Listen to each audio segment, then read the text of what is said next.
Welcome to Spark Sessions. I'm your host, Sonya Locke, and this girl is on fire.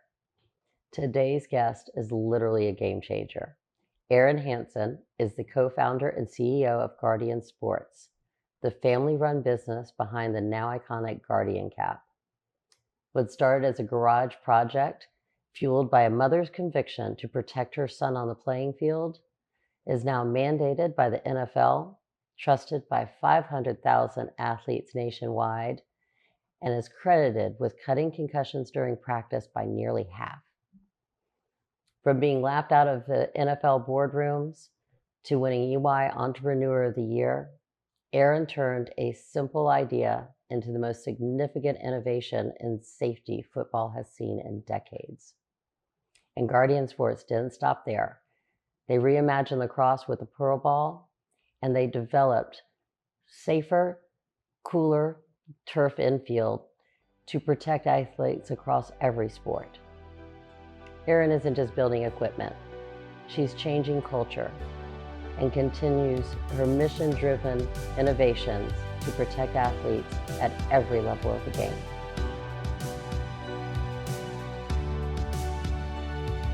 Erin, thank you so much for being here. I was a fan of yours before I even met you. I mean, your story is amazing. Your determination is just, I like to say you're the woman that just does not take no for an answer.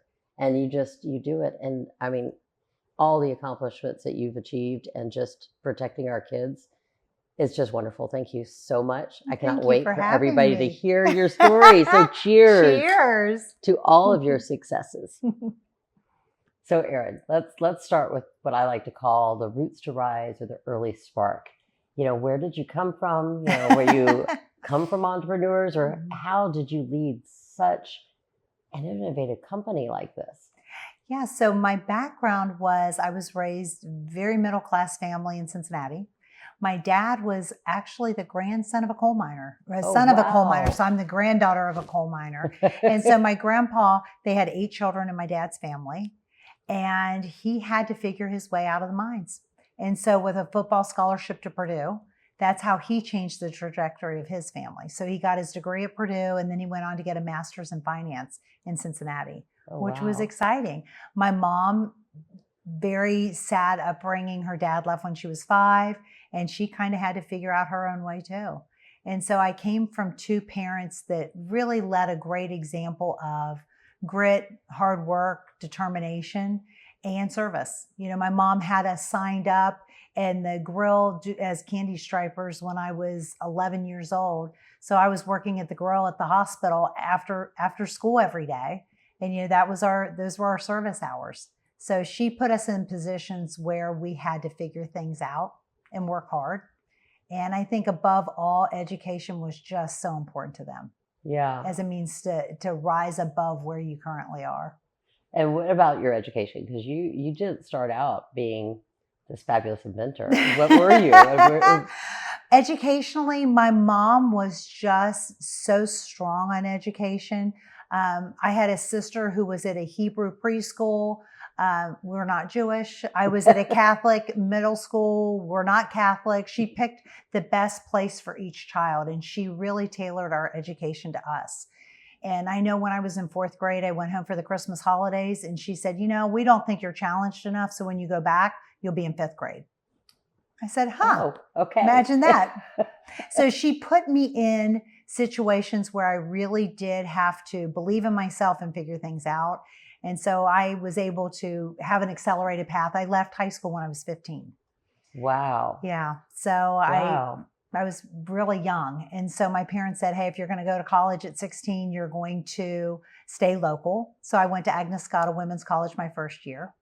And after my first year, my mom had a friend who was convinced that I needed to model in New York. So I moved straight to Manhattan. Wow. And after 2 weeks of her being with me, I was on my own in Manhattan at 16. At 16? Oh my gosh.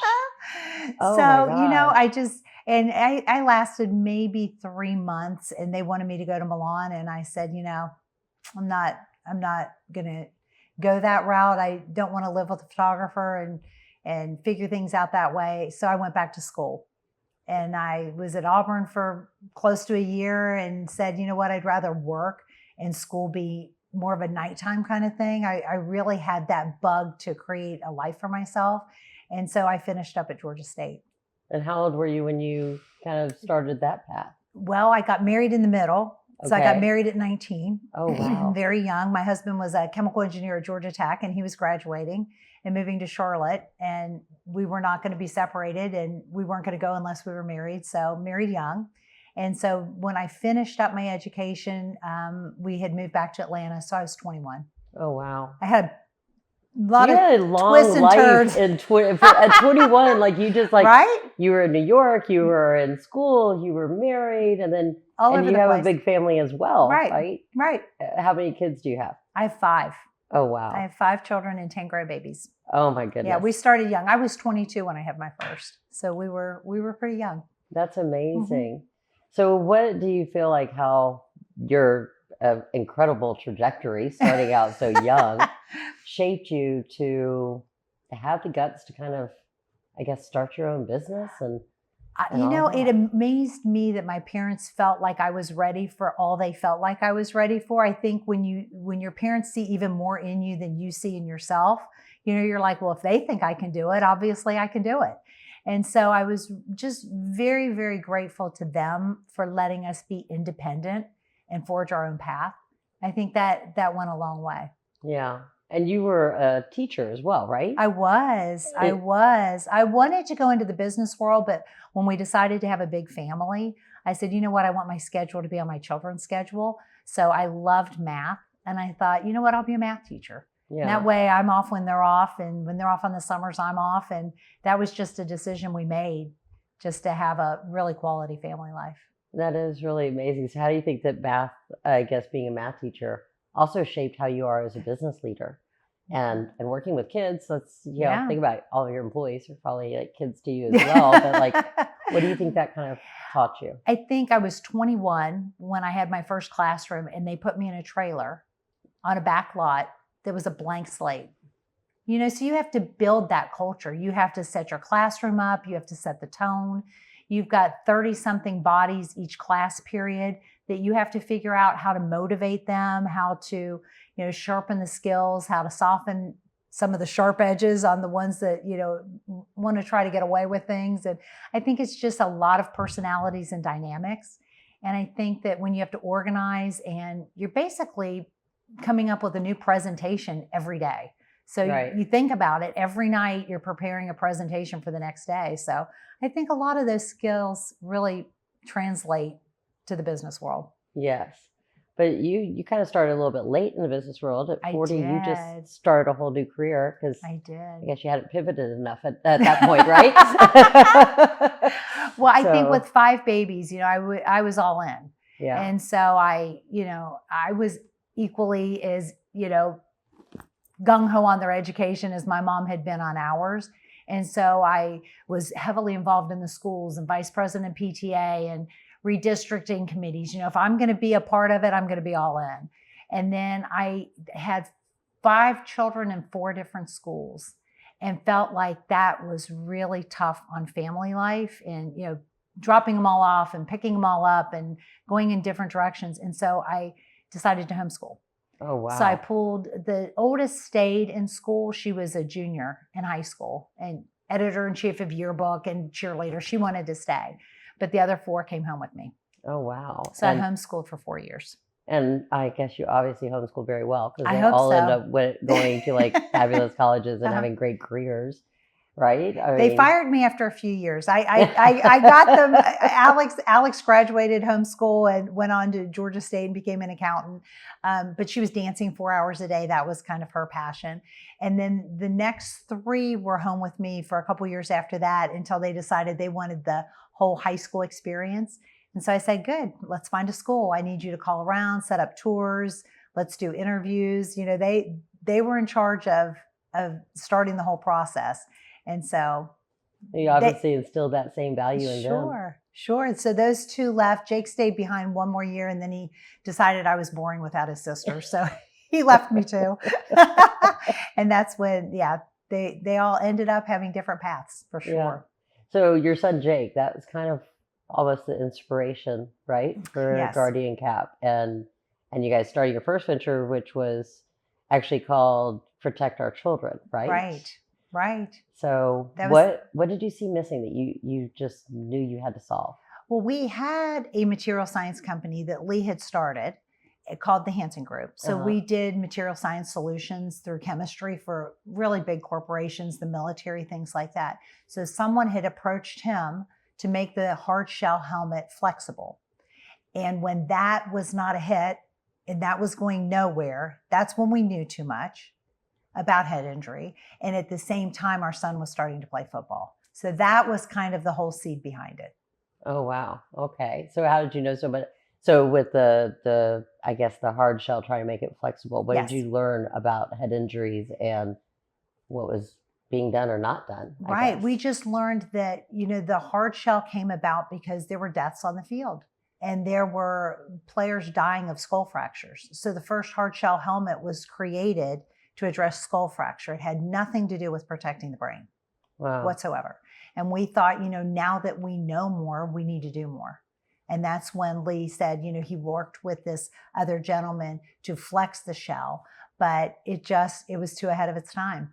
Football's a tough sport. It's seeped in tradition and they just didn't want to change anything. No, it's very steeped in tradition, which and I imagine you walking into some of those rooms had to be also a double challenge because you were talking about football, which there are some women that do football, but like Right. let's face it, it's not very Yeah. common, and they're not in the NFL, right? Correct. I So mean, it's like you don't know what you don't know, and how could you speak on a sport that you've never played, yeah, kind of a thing. So you definitely have to go in those rooms prepared. But my interest and my passion lie in the players. They're worried about winning games. I was worried about how they came out of the games. yeah. What next? And you had to be scared with your son. I mean, I think Sure. parents nowadays they are very scared with their kids wanting to play football because it's we hear about the concussions, we hear about like the long-term effects of the injuries and everything. Well, it's just not a logical progression. As a mother, it's don't hit your head, please don't hit your head. And then you pull up to the football field and you say, okay, baby, go hit your head. Yeah. It doesn't make logical sense. And so you can love the sport as a spectator, but when it's your son's head that you hear that crack, it's a whole different experience. You just feel it differently. So how did it even come up? So you had the soft shell, you and your husband, sitting around the kitchen table and deciding, okay, we're going to reinvent the football helmet, basically. Right. We just said, you know what? If they don't want us to change the helmet and they want the helmet to stay the same for tradition's sake, for game day, awesome. We'll address practice. So if we can reduce the impact on all those practice hits throughout the week, that's something, right? It's not all the way, but it's progress. And we knew that the average high school lineman, according to a study out of Purdue, hit his head in practices 1,100 to 1,500 times each season. Wow. And that's a lot of hits within a Yeah. very condensed period of time. And we said, you know what, we'll address practice. We'll just be a practice solution. And we won't make them buy new helmets. We'll retrofit every helmet out there. How can we inexpensively make every helmet softer in practice? And that's what we started with. And just a determination that you were not going to say no, right? You're just going to do it. So tell me a little bit about, so the Guardian Cap, first of all, which I want to show people what it looks like and everything. But I also want to talk about, you haven't stopped with just that. There's other sports that you've gone into. So tell me about the other sports that you are finding solutions for and what keeps you driven like this. I think we sit in so many health and safety meetings that we hear problems that are being brought up. We have a really high incidence of injury in lacrosse. Well, why? Is it the stick? There's only two pieces of equipment. It's either the stick or the ball. So let's look at the ball. Well, the ball's made out of rubber traditionally that comes out of Asia that hardens over time, just like your car tires are made of rubber. So they get harder and harder and harder. Well, that ball, by the time your child plays with it, might not even be in spec. And so I knew my son as a goalie at Georgia Tech was being hit with a projectile that was hard as a cue ball at 90 something miles an hour. So let's improve it. And so Lee went to the lab and said, I'm going to create a urethane ball that never hardens. So that's our Pearl lacrosse ball. Yeah. So that's the official ball of NCAA tournaments, PLL, the professional league, MCLA. It's just players care a little bit more about the performance than the safety. So it's a consistent ball. It comes out of the stick the same every time. That's what they care about. Right. We care about the safety portion of it. If however we get it in their hands is fine with me. So that was our lacrosse solution. Infill was based on rubber again. The infill in turf fields are made out of ground up car tires. So they're arsenic, lead, nasty chemicals. They take them, instead of putting them in a landfill, they grind them up. Guys in a hazmat suit laying down the black pellets that you see in a turf field, and an hour later, your children are playing on those fields and eating orange slices after the game. And we said, no, that doesn't make sense. So we have engineered a bio-based infill based on corn and soy, and it is puffed with air, so there's some impact reduction. It's smooth, so it doesn't cause the abrasions.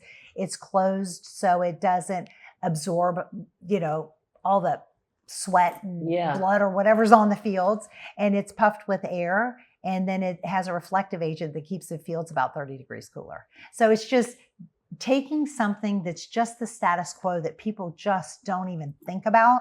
Yeah. And thinking, how can we improve this? I'd really like to be at your dinner conversations with you and your husband. I mean, it's like every time I see you, you're creating something new. And then you also have the new chin strap as well. I'm excited about that. So about 50% of helmet to helmet hits are face mask to face mask. Wow. And nobody's addressing those. And so we worked with engineers out of Stanford, a company called Soft Shocks that has a new hydraulic technology. So it's displacing liquid to reduce impact. And so that chin strap, it reduces the harm of a hit up to 40%. So now when it's face mask to face mask, you've got something to stop that helmet from being, ricocheted backward. Wow. Mm-hmm. I'm really excited about that one. So can you show me what you showed me up at the EY thing of what the helmets sound like when they hit each other? So with our cap, if you took two hard shell helmets and banged them together, it's a loud crack. Yeah. And, you finger and hand injuries. So people think about the helmet to helmet or the helmet to ground, but what they don't think about is all that helmet to elbow, helmet to rib, helmet to knee, all of those injuries, or hands getting trapped between two helmets. So with these caps, if you'll hold it in your hand here, put your hand right there, and hold this the other way. Hold this one in the other hand. Put your hand on top. Sorry. There you go. I'm not very coordinated. Okay. No, just bang my hand as hard as you can. You can do it harder than that. Oh, wow. You would never do this with two hard shell helmets. No. That's insane. So that's crazy. That's the difference that soft shell makes. So the benefits of it are it keeps the helmet cooler underneath. Yeah. Because it's an insulator from the sunlight. And it moves independently. So not only do you have that linear reduction because it's soft, there's also movement because these are elastic straps. So it actually reduces the rotational forces as well. Wow. It moves them around the head instead of through. That's so smart. And then this is your chin strap, right? And that's our chin strap. And that is... Isn't that cool? So that chin strap has the hydraulic technology. You can feel it if you push in on the back, which is against your chin. It's like a squish, squish, squish. So it's reducing that impact as well. That is so amazing. I mean, like I said, I'd like to be on a dinner conversation with you and your husband because, I mean, you just invent these things that are they have such a great purpose for everyone. So thank you so much for that and for I guess, all you have done. It helped with protecting your children, but really it's protecting all of our children, right? So, we hope to. So, I mean, what you've accomplished is amazing, but I know it didn't start out that way. And I know you had to have faced so many obstacles, starting a business, being a mother of 5. Just how did you get through some of those challenges, and what were some of those challenges early on to get this impact out there? Right. Well, I don't think anybody wanted somebody in this space really. As more was learned about CTE and the movie Concussion came out, there was a real public outcry of someone needs to do something. And then when we stepped up to the plate with the guardian cap, it was like, yeah, but not that. Yeah. That looks silly. We don't, you're making football too soft.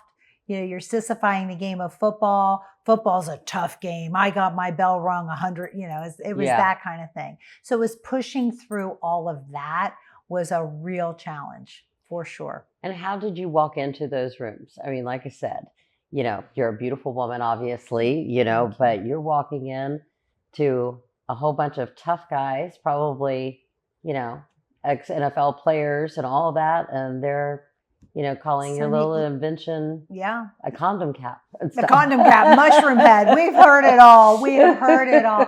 You really have to have a tough skin, and you have to be very rooted in the passion and the mission of what you're trying to accomplish, because coaches are that way. The funniest thing though is you run into a lot of them who are, I got my bell rung 10 times in high school and 5 times in college and I'm fine. Now, what's your name again?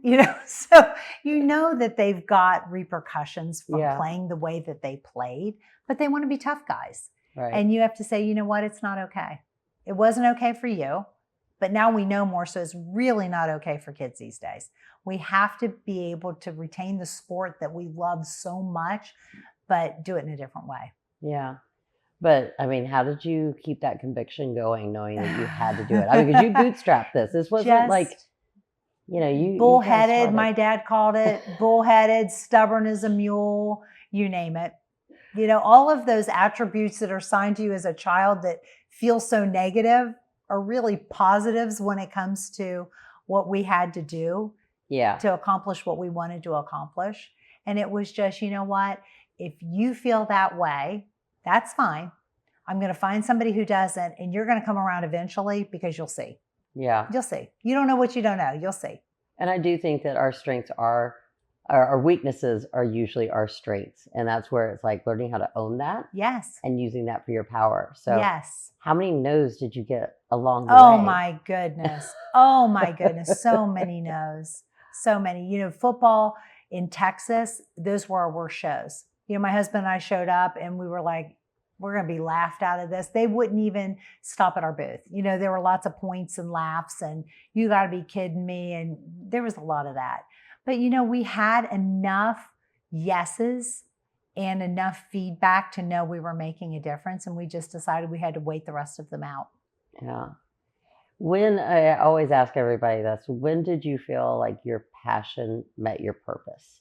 You had a varied life, but to go through this. Right. When I finally got to talk to players who used it, it's one thing to believe in what you're doing and believe in what the outcome should be. But then when I got to be at a trade show and talk to a former Clemson player who was now coaching, and he said, I wore this. And I said, you did? He said, yeah, we got them my junior year. So to me, that was somebody who had played a lot of years without, and then a couple years with. And I said, so what'd you think? And he said, made all the difference in the world. He said, I went to class without a headache. I wasn't fuzzy. I felt great for game day. He said, it was just totally a different experience. Wow. And he said, I still loved football, but I loved it just a little bit more. Wow. So that was cool. That had to be rewarding. Yeah. That had to be where you could really see your impact. Yeah. Yeah. And then what about breaking into the youth? Because that's where it's really needed, right? That's in high schools and that's everything. Still a real challenge for us. That's a real challenge for us.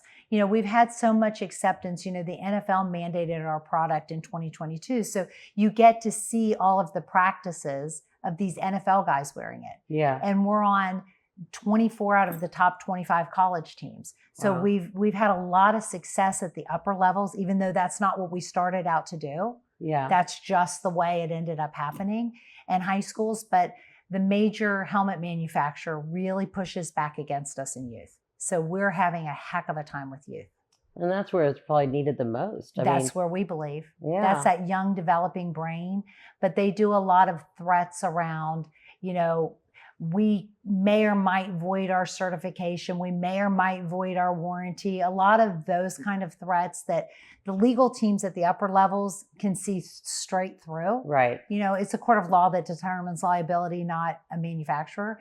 And it's just, you've got that youth coach who's volunteering his time, and it's Yeah. easy to scare those guys away. Yeah. So we're in a little bit of a conundrum with youth.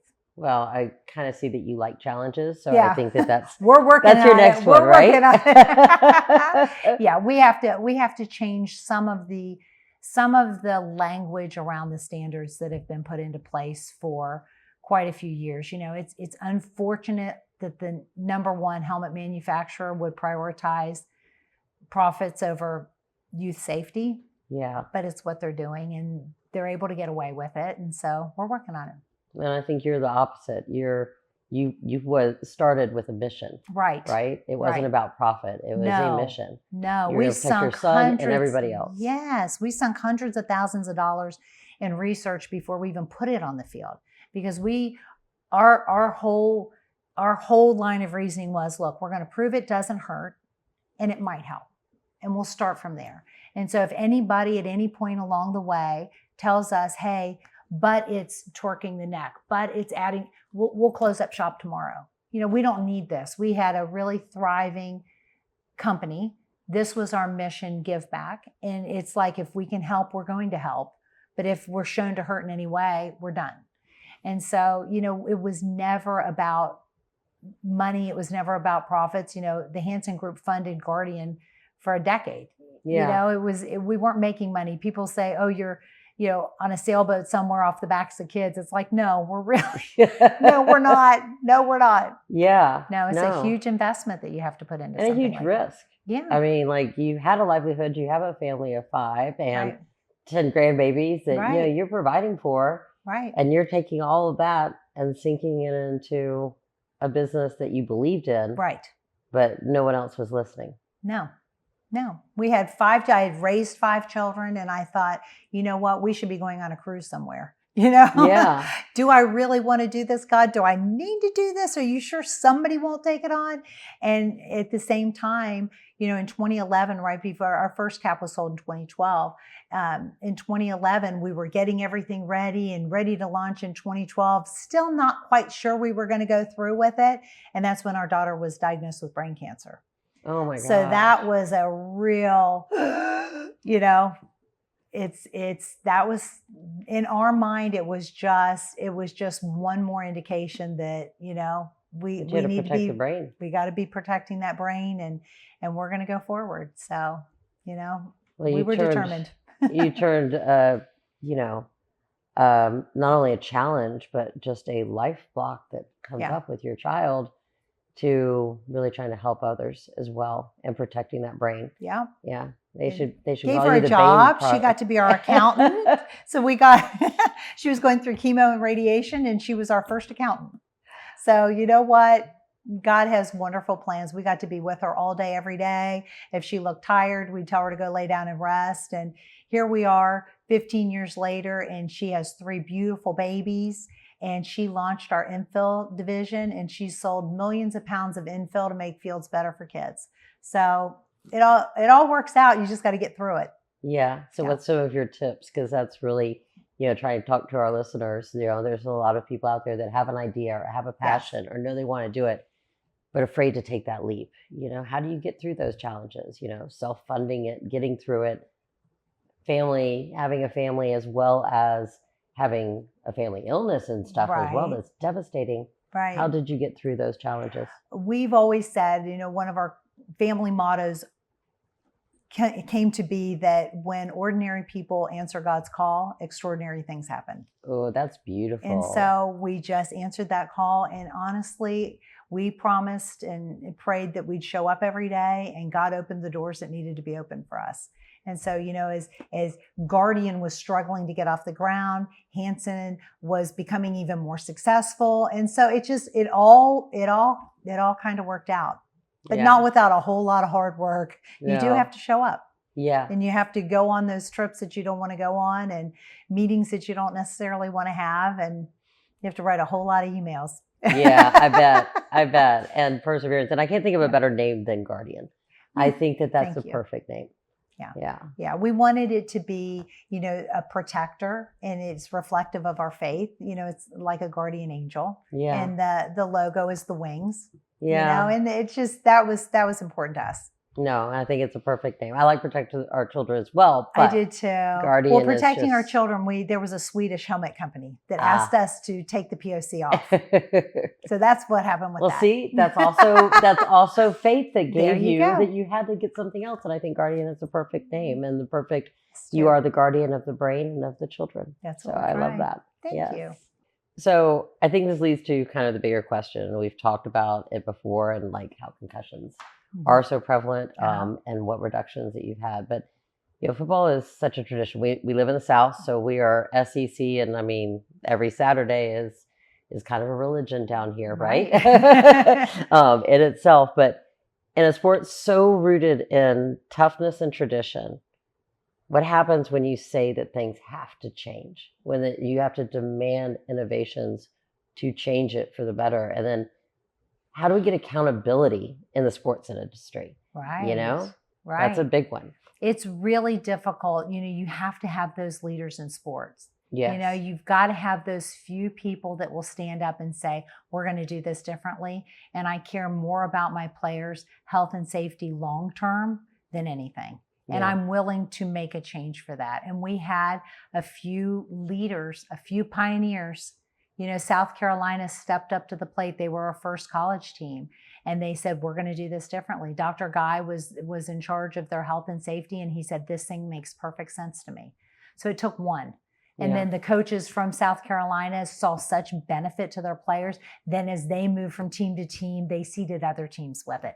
So, you know, it has to start somewhere. And Dabo at Clemson was one of the early adopters. And, you know, he's been with us ever since. So if you have a couple guys that are really, really concerned about their players, that's a win. That's a win. And as far as the helmet industry goes, it's tough. You know, Schutt and Sertor, which is the owners of Schutt and Vices, have stepped forward and said, hey, you know, we are all in. Add a Guardian cap to our helmet. We agree. It makes what we have even better. Light Helmets has stepped forward. We still have the major helmet manufacturer that's going to push back on us till the cows come home, I think. And, you know, it's a battle. So what do we do as mothers and as business leaders? You know, how do we demand the innovation that's needed? I mean, it's backed by science. The concussion rate has been proven to drop by over 53%, right? I mean, tell me about that and how you had to go back and back up the word that, hey, this isn't just nice, it's necessary. Well, the beauty of the NFL is they evolved. You know, they decided that they were really going to sink their teeth into health and safety of their players. And we're forever grateful that they've put the resources into health and safety that they have. I mean, extensive testing before our product ever made its way on the field. And then, you know, for them to vote to mandate a product is unheard of. And they tracked everything. Every practice was filmed, every hit, every injury was replayed 1 million times. And so when they announced that the concussion rates that they had reduced more than 53%, that was huge. You know, the medical community, a 2% drop in something is considered wonderful. This is unheard of. And then they replicated it the following year. And then the third year, last year was their third year of the mandate, and they were at a 17-year concussion low. And so does that translate to the younger levels? Well, the major manufacturer will say, oh, well, that's just for the big guys. And it's like, that's not just for the big guys. You know, reducing that impact matters, I feel, even more to the young developing brain. So, you know, if I ask you to hit your head on the table, you're going to want a padded surface there first. I mean, it's just logical. So we have pushback. You're always going to have naysayers. You just have to push through. But I think that's where I think your story is so important because, like I said, there's other things if everyone kind of bands together sometimes. And especially, I mean, all of those athletes, they have parents, you know, moms and dads that are wanting the same thing. And of course, it's the same concept. They're banging their heads. So how do we get that across? Well, I think if the moms and dads say, hey, I'm going to switch to a Schutt helmet or a Vices helmet, if this is what the major manufacturer is going to say, then they'll change their stance. I think so. I think they sometimes will. It takes the moms and dads to lead the way. Yes, I think so. And I think also, like I said, back to that determination. We can change society and we can make things better because that's why we invent things, and that's why we get these innovations. And, Right. and like I said, you haven't stopped. You've got more stuff coming. Yep. The infill, I mean, Yeah. that's another one where it's like we can demand something better. Don't Right. put toxic chemicals chemicals on our kids' playing fields. I agree. And we've got a new loop headband for flag football. You know, a lot of moms and dads don't feel comfortable with their kids playing tackle young. Awesome. Put them in flag football at the age of 5, 6, 7, 8. Let them learn the game. They don't need to be playing tackle that early. If that's a choice that you want to make for them, we've got a new 5-star rated headband, and we made it as inexpensively as we could. So it's the least expensive 5-star. So I'm really proud of that too. So we're expanding into different sports as we see a need. Right. Because you're right. Parents, I mean, football, like because of all the concussions and because there's more known about CTE. I mean, so many famous cases and stuff like that we see it, that they're really kind of shying away from it. I mean, I don't think very many want to put their kids into that kind of contact sport, but there's another way as well. We just have a lot of former players, you know, Jerome Bettis, Freddie McCrary. I mean, I can name Tim Lester, a lot of former NFL stars come into our office and say, hey, I want my son to have all the benefits of football, but I want him to have a better outcome. And so they won't let their kids play without a guardian cap. Oh, that's good. You know, Coach Prime, I mean, we visited Deion Sanders and said, you know, what do you think? How are your players feeling? And he said, you know, in all my years of coaching and all my years of playing with my kids, never had a season without concussions until we had guardian caps. And he said, I'm a huge believer. Wow. So, you know, it's neat to talk to those former guys. Yeah. They love the sport. Yeah. They want it to keep going. They just want different outcomes. I went to Florida State the same time as prime time. Oh, so did you? I was watching him all the time. He was my favorite. So he's a neat guy. He is. He really is. He gave us so much of his time. We spent an hour and a half in his office. He cared so much about the players. He wanted to know more of, hey, he was talking to my husband, hey, Lee, how do I get these guys internships? How do I get them life after? You know, he was really rooting for his players. It was neat to see. Yeah, because he cared. Yeah. And I think that's what it takes. Just one person at a time. Just exactly. Keep on trucking. I mean, but I do think, like I said, you've shown that if you don't take no for an answer, and you know that there's a better way, that you just have to have faith that it will eventually work out and do everything in your power to do so. Right? Show up every day. Exactly. Show up every day. I love that. So thank you. I mean, first of all, you are fighting the fight, and I think that's where the word needs to get out. You know, you're going against giants. I mean, truly giants of industry. You're going against one of the most rooted traditions, and all because you have a mission to protect the kids. Right. It's not anything else, but you're protecting those athletes from youth to older. So I think the call to action is that you need some other people. You need some more warriors behind you as the guardian to help fight and make it known. Right. And it's unfortunate that it's come to the point where states have had to pass legislation to allow it. The state of West Virginia this year passed unanimously in the Senate, is going to be up for vote in the House next year. State of Rhode Island, the state of California has a bill in the legislature going to vote just to allow guardian caps. It's unfortunate that we would have to get government involved to be able to, fight against the largest helmet company saying, I don't think we want this on our helmets. It's unfortunate that it's come to that. I would hope that maybe public pressure will do the trick. I think it should. I hope so. Because we're not talking about like the NFL or even the colleges that are against it. No. It's youth. Yeah. Which is the ones that need it the most. I agree. And youth sports, we're the consumers. Right. I mean, we're the ones that are buying all of those equipment and all of that stuff. We're the ones that's buying it so we can make a choice, right? Right. And ask them, hey. So maybe when Schutt and Vices and light helmet sales soar, the other company will take notice. Maybe. when the consumers say enough is enough. Yes. We would like you to do something to protect. So I think that's our call to action. But fighting this big fight against the giants. Right. You need fuel to do that. Yeah. How do you keep fueled? What is something that Replenishes you. Yeah, Lee and I do slow mornings now. So he makes protein pancakes or oatmeal every morning, and we go for a long walk. That helps tremendously to start our day. Just being in the office and getting to see the kids at the office is phenomenal to me. Last night we left and had dinner with a bunch of grandbabies, and tonight we'll be babysitting, so family time. Yeah. Yeah. And so did you ever feel burned out going through this big journey of yours? Oh, it's exhausting. It's exhausting. I think the hardest period for us was when COVID hit. Yeah. And we knew that sports sales were going to be down, but you still have families to feed. Yeah. That was hard for us. So we pivoted and leaned heavy on the Hanson chemical side, and we launched a sanitizer business during COVID, which I don't recommend to anyone.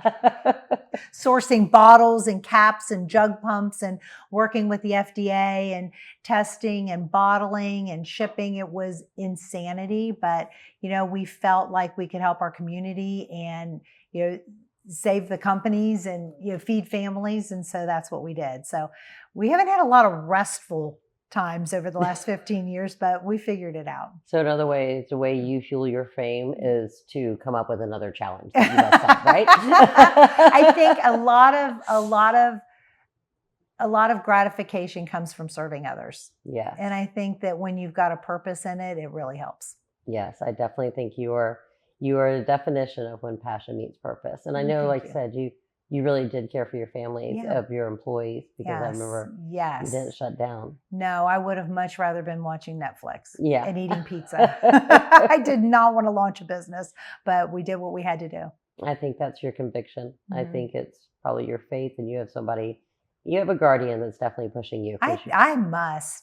Things are working out better than we ever could have dreamed. Doors have opened that we did not set out for the NFL. Like I said, we set out to help youth. And we thought, where the mamas are involved is where we have our best shot. And so we never thought we'd get to that point. But boy, it's really filtering down. So I'm really excited about what's to come. So now we come to, I think, the most important part of Spark Sessions. And it's really why I even started this whole thing, is the passing the torch. Right. And I want to first ask, what advice could you give to other women founders walking into male-dominated industries and seeing what you've done? What is some things that you could pass on to the next generation? I think you have to have a strong conviction that you're there for a reason and that you have something to add to the conversation. You have to be very prepared, and you have to kind of know your place in all of it. I don't try to talk to a coach about running different plays or what kind of defense he's setting up. That's not my strong suit. Yeah. I talk to him about his players, and ultimately when they're feeling better and they're ready for game day, that leads to more wins for him. So in a roundabout way, it helps with their performance. So that's a win. So you just have to know how to speak to those guys in a way that's authentic. So finding authentic and common ground. Yes. Right? Correct. That's really good. Now, what about you? You have a true family-run business. Yeah. You have what? 3 of your kids, one of your son-in-law, of course, your husband, and some sisters that work for your family. So what knowledge do you hope that you're passing on to them? What do you think that they have gained from watching you? I think that resilience, I think the hard work, just grit and determination. I love having family there every day. It makes it fun to show up to the office. Our other employees feel the same way. I mean, we've won some really neat best places to work awards for a reason. The office culture is very important to us, and work-life balance is very important to us. And I think our employees appreciate that. It is. I think that's the most important thing, is like, we spend most of our time at work. We need to have fun doing it. Yeah, right? absolutely. And find something that we're passionate about. So for I sure. love that. What about your grandchildren? What do you think, what is your legacy that you're passing to them? They show up at the office and it's fun.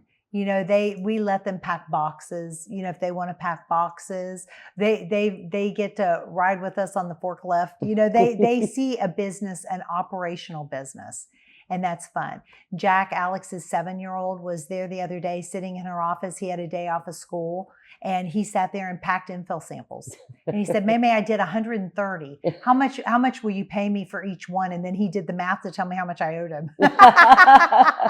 And watching them put, I mean, they all hands on deck. I love that. I love that. What do you want your legacy to be? They say Erin Hanson. What are they going to say? I think that I raised a really resilient, loving, serving family, and that I advanced safety in sports. Okay, so passing the torch is like the necessary segment, right? But this is the fun segment that I love the most, and it's called the fire round. Okay. First thing that comes to your mind, there's no wrong answer. These are all super silly questions. Okay. Morning person or night owl? Night owl. Song that always gets you dancing? It's a Good Morning by Mandisa. Favorite football team? All the ones that buy Guardian caps. Good answer. One food you could eat every single day and never get tired of? Pasta. Yes. Dream dinner guest, living or dead? Jesus. That would be a good one. Coffee, tea, or cocktails? Diet Mountain Dew. That actually has more caffeine than coffee. You know that, right? Like that is also the best way to get rid of a headache is a goodie powder with a Mountain Dew. I love it. Yeah, it's instant headache cure. One thing you always have in your bag? My glasses. I know. Your guilty pleasure? Oh boy, reading the news. I love X. Okay. And last one, favorite place to watch a football game? Outside with the grandbabies running and it on in the background. Oh, that sounds fun. That sounds fun. Well, thank you. You're welcome. Okay, final question. Okay. And this is a hard one, but this is what I ask every single guest. What is your one truth? The one thing that keeps you going on every day, that's how you lead, how you live, your one spark. Mine is my faith, to love others as Christ has loved me. That's beautiful. That works. That works for everything. It does. It really does in so many ways. So thank you so much for sharing your story, Erin. I mean, you are truly a force. And I am just so thankful to have met you and to hear you. And like I said, we're going to get those Guardian caps on everything. Amen. I swear. Amen. That's what we're going to do. I love it. But cheers. Oh, and cheers. Thank you so much for being here. Thank you for having me. See you again soon. Absolutely. Thank you for tuning into Spark Sessions. Until next time, keep the fire burning.